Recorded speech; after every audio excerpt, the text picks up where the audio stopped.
Jordi Arango es nutricionista, ya está sentado en la sala de las tardes del sol para empezar a hablar de este maravilloso tema del metabolismo después de los 40 años.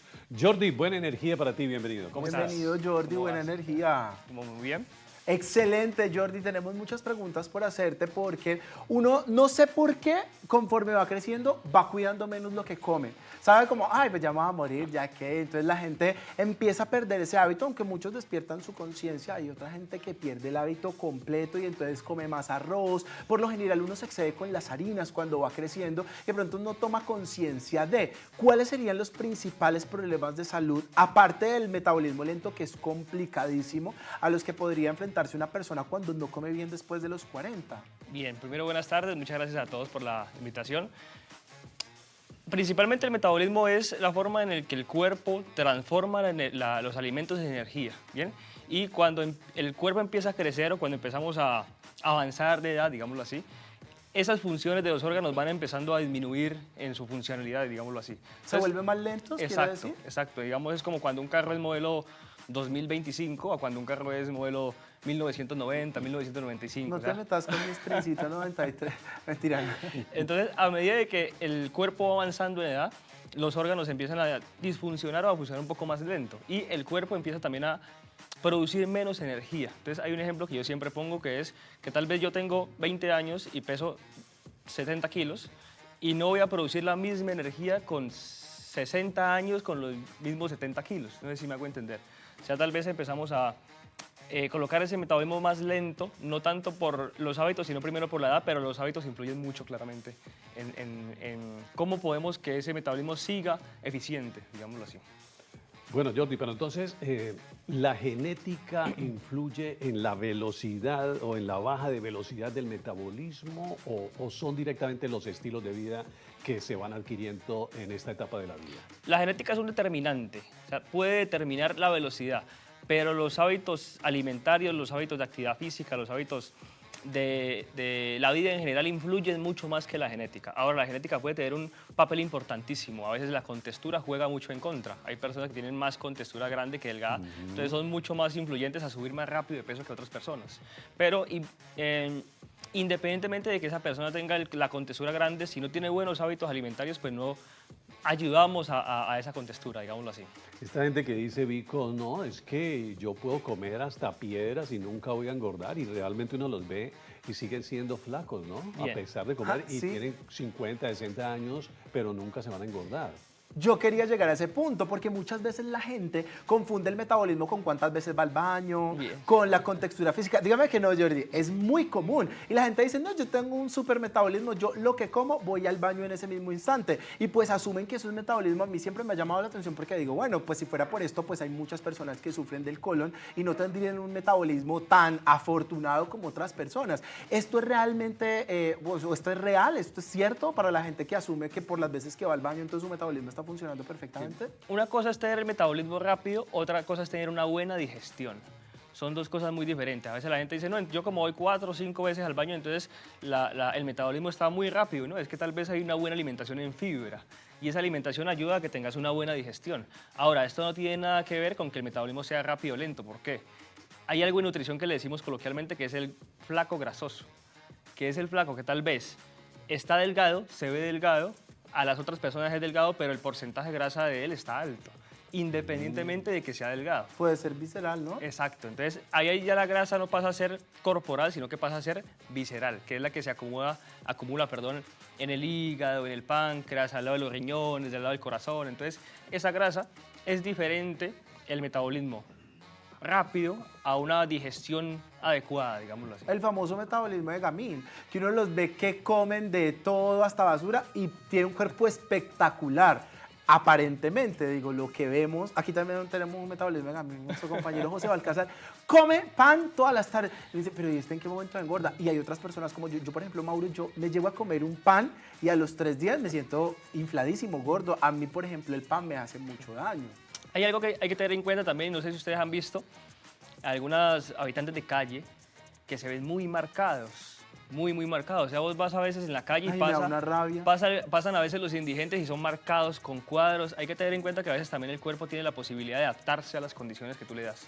Ok. Entonces, Sí. a veces hay habitantes de calle que pasan 1 o 2 días sin comer y no Claro. pierden a veces tanto músculo, porque el cuerpo a veces tiene la posibilidad de adaptarse a lo que le dan. Sí, una amiga decía eso, decía, ¿cómo los habitantes de calle tienen esos cuerpazazazazos? Decía. Bueno, pero es que la vida también los lleva a eso, ¿no? Que muchas veces no pueden comer como tiene que ser, pero Sí, sí están haciendo ejercicio y entonces, obviamente, tienen unos cuerpos que muchos quisiéramos, ¿no?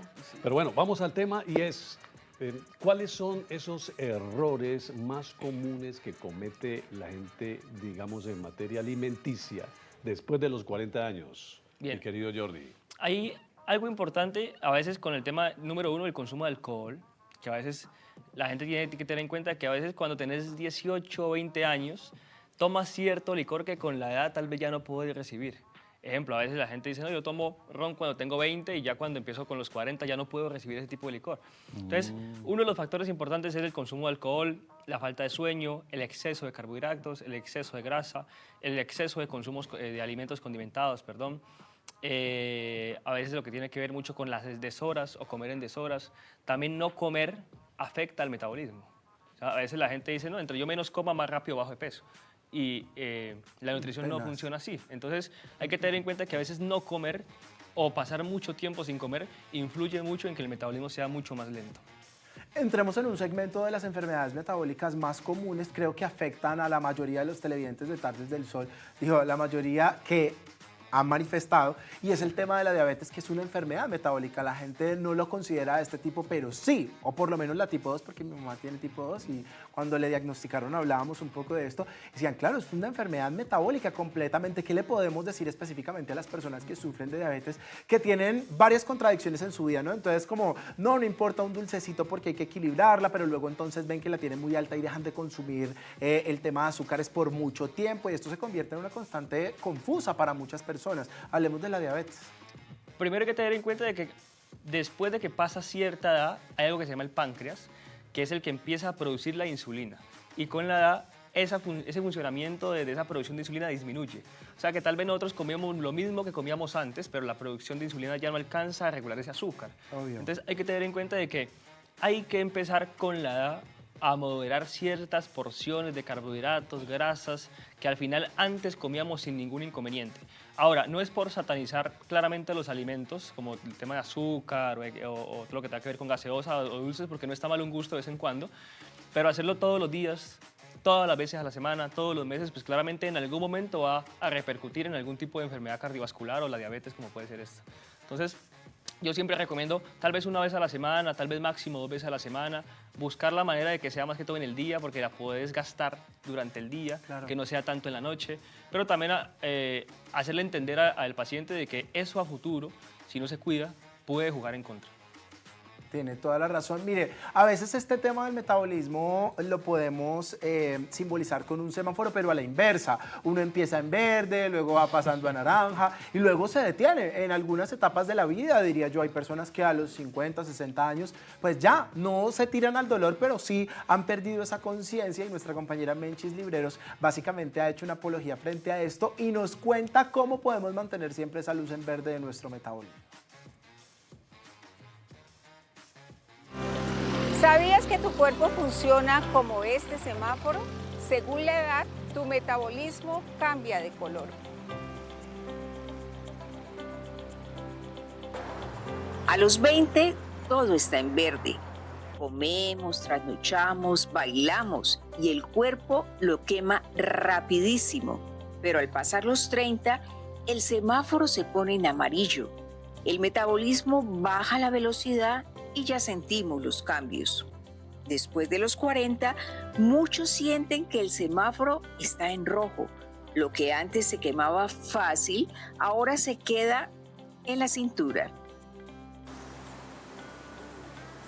Mamá, con ejercicio, buena alimentación y cuidando la masa muscular, ese semáforo puede volver a verde. De acuerdo, tienes toda la razón. El semáforo del metabolismo no significa detenerse. Después de los 40, con buenos hábitos puedes volver a encenderlo en verde. Pues qué buen ejercicio el que hemos hecho con este semáforo del metabolismo y es una buena oportunidad, Jordi, para que analicemos. Ahora decías vos, claro, uno no puede tener pues, la misma energía quizá a los 40 o a los 60 poniéndolo de 20 en 20. A los 20 seguramente está completamente en verde, pero ¿qué cosas pudiéramos recomendarle a la gente, no solamente en tema de alimentación, sino de conciencia, para mantenernos en ese verde del que hablaba Menchis ahora? Que cuesta entender, porque a veces uno dice, bueno, pero uno ¿qué come después? Pues, no sé, si toda la vida tus abuelos se criaron comiendo arroz, frijoles, una porción sota, chicharrón, y pues se murieron de viejos y no se murieron de otra cosa. Uno, pues tengo el mejor ejemplo con mi familia, no se murió de esto, pero la dinámica cambia y creo que ese podría ser un buen llamado, ¿no? Bien, primero hay que tener en cuenta también de que la actividad que teníamos antes no es la misma que tenemos ahora. O sea, tal vez nuestros familiares de hace 40, 50, 60 años se movían mucho más porque el trabajo implicaba moverse mucho más. A veces ahora la gente se levanta y está el computador, lo prenden y ya trabajaron. Entonces, primero entrar en conciencia de que los tiempos han cambiado, entonces no podemos seguir haciendo lo mismo si la misma vida da la oportunidad de empezar a cambiar muchas cosas. Eso número uno. Número dos, es que pasa mucho con las personas mayores que antes deberían cuidarse mucho más con el tiempo y a medida que va pasando el tiempo empiezan a cuidarse mucho menos, a dejar de preocuparse por su salud, por su belleza, por su bienestar. Entonces, tener en cuenta de que a medida que va pasando el tiempo tenemos que empezar a pensar más en nosotros y cómo vamos a llegar a la vejez o cómo vamos a llegar nosotros a un futuro. Bueno, Jordi, pero entonces, a ver, ¿cómo debe adaptarse la alimentación a esta etapa de la vida? En otras palabras, ¿qué debemos comer? ¿Qué trataremos de o procuraremos no comer para tener un buen metabolismo? Bien, siempre qué comer va a depender de cómo tú gastas los alimentos o cómo tú produces la energía. Ejemplo, digamos, tal vez para un ciclista el azúcar es el mejor amigo, pero tal vez para un diabético el azúcar puede ser su peor enemigo. Claro. O tal vez para alguien que sea un levantador de pesas, la proteína puede ser su mejor amigo, pero alguien que tenga una deficiencia renal puede ser el peor enemigo. Entonces siempre lo más importante es uno como nutricionista individualizar, saber qué paciente, cómo se mueve, qué hace, para así uno mismo poder organizar un plan de alimentación. Ahora, colocarlo en general, número uno es intentar que por lo menos cada tiempo de comida tenga un grupo de carbohidratos, se le puede decir. Ejemplo, que en el desayuno sea una arepa, que en el almuerzo sea por lo menos una porción de arroz, que en la cena sea por lo menos una arepa. Si si gastas menos calorías o tal vez no te mueves tanto, hay que buscar que la harina de la noche sea muy parecida a la del desayuno, no sea tan pesada como la del almuerzo. Harina. Exacto. Entonces, ejemplo, si tú tal vez en el almuerzo comes arroz y vas en la cena y vuelves y comes arroz, tal vez es una harina que no vas a gastar. Entonces hay que buscar que esa harina de la cena sea más parecida a la del desayuno y buscar siempre incluir alguna fruta en la media mañana, siempre colocar un lácteo en la media mañana, buscar siempre el tema porque el tema del lácteo es importante porque el calcio con la edad vamos a descalcificar un poquito el tema de los huesos. Entonces hay que buscar que todos los grupos de alimentos estén, pero repartidos durante todo el día. Ahora, ejemplo, si tú en el desayuno colocas leche, queso, huevos, harina, entonces tal vez un desayuno... Ojo con los cálculos. Exacto, tal vez el desayuno es saludable, pero no es para bajar de peso. ¿Por qué es saludable? Porque no hay nada que tenga que ver con pan de bono, no hay nada que tenga que ver con gaseosa, pero el conjunto de todos esos alimentos en un solo tiempo de comida no ayuda a que ese metabolismo funcione bien. Sobrecargarlo. Exacto. Bueno, vamos con preguntas de nuestros televidentes, Jordi. Hay varias, entre tantas hemos hablado de un hábito muy importante que toca nuestra televidente. Dice, buenas tardes del Sol, tengo 49 años y soy delgada, peso 58 kilos, ya hablaremos de esta proporción también que es muy importante, y bebo agua, un promedio de 3 litros, 2 a 3 litros en el día. Camino de 2 a 3 horas diarias. ¿Esto es bueno, dice esta persona? Yo creo que es un excelente movimiento, un excelente movimiento. ¿3 horas? 3 horas. Dios mío, ni que vendiera Biblias puerta a puerta. O sea, Yo creo que yo me muero caminando 3 horas. Es un muy buen movimiento y ese movimiento, así sea involuntario por trabajo, ayuda a que el metabolismo esté funcionando bien, porque los grupos musculares trabajan, el sistema cardiovascular trabaja, entonces tal vez no es actividad física como un ejercicio, pero ese movimiento ayuda mucho a que el metabolismo funcione bien. Otra pregunta dice, buenas tardes, por favor pregúntenle al profesional qué alimentos hacen que evitemos la resequedad en la piel debido al cambio de metabolismo después de los 50 años. Número uno, los alimentos que tengan mucho gas. los gaseosas, todo lo que tenga a veces mucho gas, ayuda a que ese sodio o alimentos que tengan mucho sodio retengan líquidos. Entonces a veces eso puede generar ese cambio, digámoslo así. O a veces puede ser también muy poca agua, no comer o a veces el consumo de colágeno o no tener alimentos con colágeno puede ayudar a que esa piel se vuelva mucho más seca después. Martica, perdón, ¿qué? La pregunta de la señora que decía que camina 3 horas diarias, también decía que tomaba 3 litros de agua diariamente. Entonces viene la pregunta ahí, Vico y Jordi, y es, ¿qué papel juega la hidratación en el metabolismo de la gente adulta ya? Bien. El 75% del cuerpo está compuesto de agua. Nosotros tenemos líquido intracelular, líquido extracelular, la sangre es 95% agua. Entonces a veces no le damos la importancia que es, digámoslo así.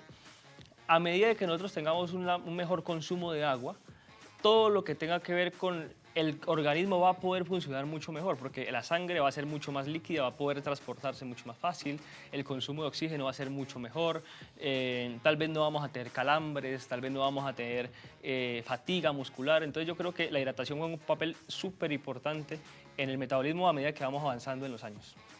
Dice Martica, buenas tardes, excelente energía a todos.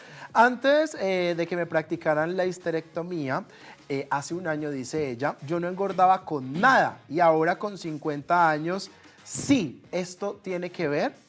Dice, ¿es verdad que los jugos verdes deben ser esporádicos y no diarios? Mil gracias.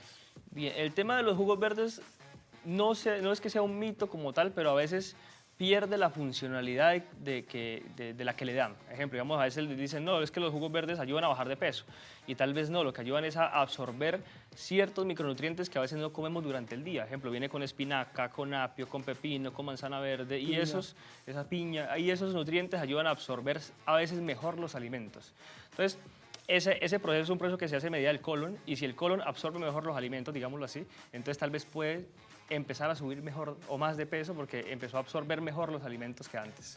Mira, tengo dos preguntas. La primera, una que está asociada con cosas que están hablando en nuestro chat, y es el tema de los suplementos multivitamínicos que se toman conforme uno va creciendo. Entonces, ahorita hablábamos del calcio, creo que este es muy común, pero hay otra cantidad. Yo he visto a la gente que tiene un poco de tarros en la casa, una cosa de confitería, y entonces magnesio, calcio, sodio, el citrato, que es muy parecido, el tema de los omegas, la vitamina D. Este grupo de cosas, yo no sé si esto realmente le funciona al cuerpo o lo afecta, porque muchos médicos dicen, a ver, esto le afecta al hígado como tal, pero hay muchas personas que creen en todo este tipo de suplementos. ¿Esto debe hacerse? Yo nunca como nutricionista envío un suplemento si el paciente no cumple el hábito mínimo para enviar ese suplemento. No sé si me hago entender lo que quiero decir. Ejemplo, si yo le pregunto, si el paciente me dice, no, es que vengo muy cansado y mantengo muy cansado, envíeme algo para dormir mejor. Listo, ¿a qué hora se acuesta? A las 12, ¿a qué hora se levanta? A las 4. Entonces, ¿cómo hago yo para mandarle un suplemento si no está durmiendo la cantidad de horas necesaria, digámoslo así? O, ejemplo, hay pacientes que me dicen, no, es que mantengo con calambres o mantengo con muchos calambres, mándeme algo multivitamínico para los calambres. Listo, ¿cuánta agua toma al día? No, yo no tomo agua porque no me gusta. Entonces, hay que tener en cuenta de que antes de mandar un suplemento hay que revisar de que el paciente esté cumpliendo con el hábito mínimo para poder sí enviar ese suplemento. Claro. ¿Bien? Ahora, ¿qué pasa con el tema de los suplementos? Hay algunos suplementos que se pueden eliminar por la orina, pero hay otros que no. Y ese suplemento, a medida que va pasando el consumo del tiempo, ya se vuelve algo tóxico, digámoslo así. Ejemplo, el tema de la vitamina D. Hay gente que se ha intoxicado por consumo exceso de vitamina D. Entonces, cada suplemento, así sea de venta libre, hay que formularlo para cada paciente en especial. No es como que, es que yo tengo una amiga que me dijo que ese suplemento servía, entonces me lo tomo. Porque tal vez lo que para ella es benéfico, para ti te puede jugar en contra. Entonces, a veces esos suplementos hay que saberlos organizar a medida de lo que uno lo necesite. ¿Qué tan cierto es, Jordi, que algunos alimentos aceleran el metabolismo? No existe medicamento, no existe fórmula, no existe alimento que ayude a acelerar el metabolismo. No existe. Eso es un mito, entonces. Básicamente. Ahora, hay alimentos que pueden absorberse mejor. Ejemplo, digamos, una cosa es tú comerse una tajada de pan integral, que es harina, o un pan de bono, que es harina, pero ¿qué tipo de harina estás comiendo? Entonces, al final, no existe algún alimento que ese alimento te puede ayudar a acelerar ese metabolismo. Es cómo estás ingiriendo ese tipo de alimento y cómo lo vas a gastar. Ejemplo, digamos, tal vez si tú te comes una rodaja de pan integral y haces actividad física, pues lo vas a poder gastar. Pero si a veces comes un pan de bono y lo más seguro es que mantengas sentado entre 7 a 8 horas, lo más seguro es que ese alimento sí ponga el metabolismo lento. Le va a crecer una mata de pan de bonos en el estómago grande donde no lo queme. A las 2:09, Jordi, muchas gracias por habernos acompañado. Qué buena conversación. Creo que nos quedó claro muchas cosas. Le iba a preguntar una última cosa, pero muy rápido. Pasa que yo no sé por qué con los hombres, también las mujeres, pero yo siento con los hombres, yo no sé, por ahí después de los 40 empieza uno a volver barrigoncito. Y entonces le sale como un buchecito de mamoncillo. Raro, pero a la vez uno siente como que forma parte de lo natural. Espero no llegar a mis 40 con el buchecito de mamoncillo. Pero ¿esto es normal? Sí, 100% normal. Ay, no me sumo y me bendigo el nombre de Dios. Iba a mi enfatizar barriguita. primero, número uno en las mujeres, es a medida que va pasando los 50 o los 40 años, la forma en la que se acumula la grasa cambia. Ejemplo, cuando tienes 20, 25, 30, la grasa de las mujeres se acumula en las caderas o en los glúteos. Pero cuando van pasando los 50, 60, como ya no hay producción de ovarios, ni estrógeno, ni progesterona, ya ese cambio de esa grasa empieza a ser más abdominal. Y algo muy parecido pasa en los hombres. A medida que va pasando el tiempo, esa producción de energía no es tan buena y se va formando más grasa abdominal, que es esa grasa que me comentas que a veces va saliendo. La debajo Licky Paper. Exacto. La que los aeróbicos no sabe quitar. Ay, no, gracias, Jordi. Buena energía. Buena energía, Jordi, gracias. Bueno.